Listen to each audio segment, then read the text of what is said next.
There's an old saying that the price of freedom is eternal vigilance, and there is some considerable truth to the axiom. In that sense, if you want to defend your freedom of speech, you've got to be perpetually aware to things that might erode it. Second thing that you need to be aware of is asymmetric strategies when individuals have to deal with large corporations, governments, monopolies, this sort of thing. And that can be eloquently summarised as, if you don't stand together, you'll get hung separately. In this fashion, I want to bring your attention to some of YouTube's recent actions. A while ago, I instigated a protest against YouTube called YouTube versus the Users. There were 3 parts, part 1, part 2, part 3. All of them had tens of thousands of hits on them. All of them were mirrored a couple of hundred times at least a piece. And if you now type YouTube versus the Users into a search engine, I find nothing on any of the videos at all, despite the tens of thousands of hits, despite the hundreds of mirrors. Right? And I've been in contact with people around the world. Some of them find something, others find nothing. And I find that exceptionally disturbing. Firstly, and it's almost a direct Orwellian rewrite of history.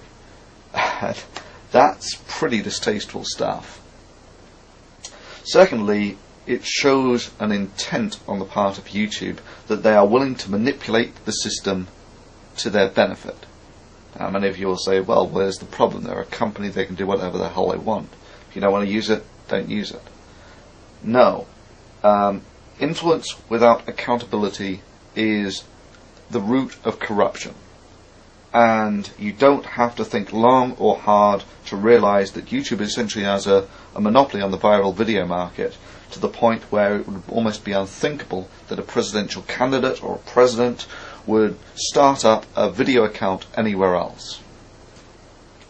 And let me paint this scenario that whichever presidential candidate says that will give YouTube the most latitude for freedom is the one that YouTube algorithmically promotes or demotes the other guy. You can see that influence without accountability is the root of corruption, and YouTube has demonstrated that it is willing to manipulate the system to its own advantage. So that's, I see, as a fairly disturbing development. The second is the beta channels.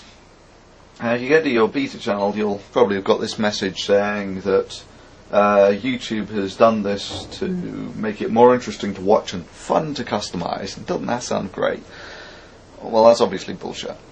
In that the beta channels have been almost universally unpopular, to the point where when YouTube tried to introduce them a few months back, the backlash essentially forced them to delay the introduction of the beta channels by 2 months, and now they've done it on a rolling schedule to not generate so much of a backlash.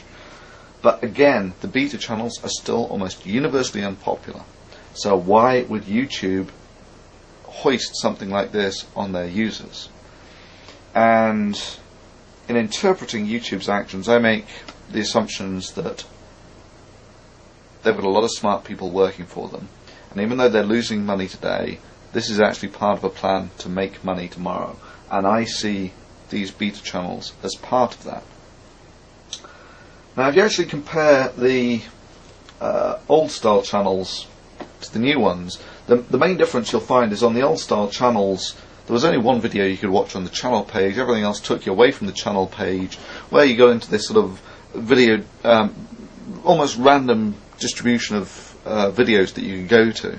And that's mostly how people navigated the system. That's what made it interesting, was this sort of random walk through viral media. If you now compare that to the beta channels, what you'll find is it's now almost impossible to leave the channel page. That virtually everything plays on the channel page. And you'll also notice that virtually all the ratings have gone. Right? Now you compare that to a commercial video distribution network. This one's Comedy Central. What you've got is you've got your video in the middle, you've got a load of links down the side to videos produced by the same content provider. And you'll also notice that this is similar as well, that if you want to post a comment on this, you actually have to click on a link, which is verbatim what you have on the YouTube beta channels. So the main reason that I see that YouTube has gone over from the old style channels to these beta channels is for the commercial content providers. If you like, the commercial content providers can produce a lot of traffic and produce a lot of money. So YouTube is obviously inclined to service this community more so than the bulk of what made up the body of YouTube previously. And obviously ratings in this sense don't really serve any benefit to commercial content providers, in that if they're actually putting out junk, they want people to watch it. They don't want people to actually see the star rating and know that it's junk and not watch it from there. They want people to watch it irrespective of whether it's junk or not. So this is the main reason that I think that YouTube has gone over to the beta channels, is it's turned what was a system where you essentially navigated randomly through the bulk, through media that was produced by the bulk of the people, YouTube, yeah? It was media produced by the people, and randomly navigating through that, it's now morphed into what is essentially a commercial video distribution network designed for people watching videos by a relatively small amount of people who produce commercial content. And in that sense, it's more a clone of the Comedy Central homepage. And in this sense, a great irony is fulfilled in that initially it was seen that YouTube was the good guys fighting off Viacom, and now YouTube has essentially turned their system into what Comedy Central is. So now, is any of that really a problem? YouTube's a corporation, it can do whatever it wants, right?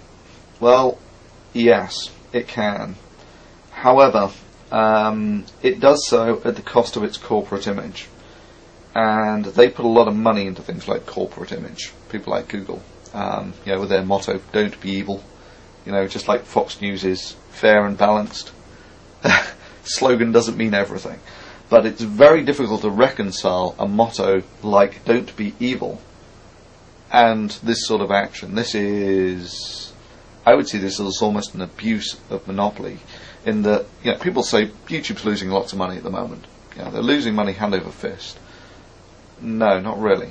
This is part of a plan to make money tomorrow, in that YouTube can take the loss from Google's funds to improve the system, maintain the servers, etc. Meanwhile, if someone is actually starting up a corporation that is going to compete with YouTube, and they want to produce the same service but make a profit today, they can't really effectively compete with someone like YouTube, who is doing the same thing but taking a loss. And what YouTube has essentially now done is built up a monopoly on the viral market. So it's now almost unthinkable that if a presidential candidate was going to start up a video channel, they would do it anywhere else other than YouTube.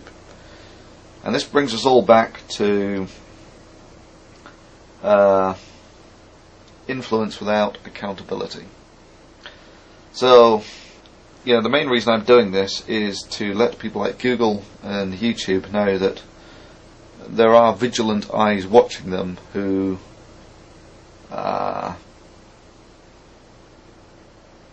recognise the virtues of free speech in our society and what you have to do to defend it.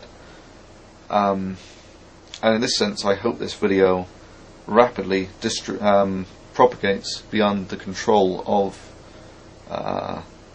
certainly YouTube, in that previously they initially deleted a video like this. They reinstated that video, but they've now sort of removed that portion of history from their search engines. So in many senses, having this propagate beyond YouTube's control is important. And secondly, this is like what we as users can do to generate influence in YouTube. It forces them to make it a fairer and more open forum in order to maintain their corporate image. The second thing is this will hopefully gain the attention of some politicians who will realise that having marshals like Google in charge of virtually the entire information on cyberspace is a dangerous precedent, and that if information that you put out doesn't appear in Google, to a large degree it doesn't exist in cyberspace. So there is a huge amount of influence that Google can have on things, and you're left with the problem of who watches the watchman. There needs to be some accountability there.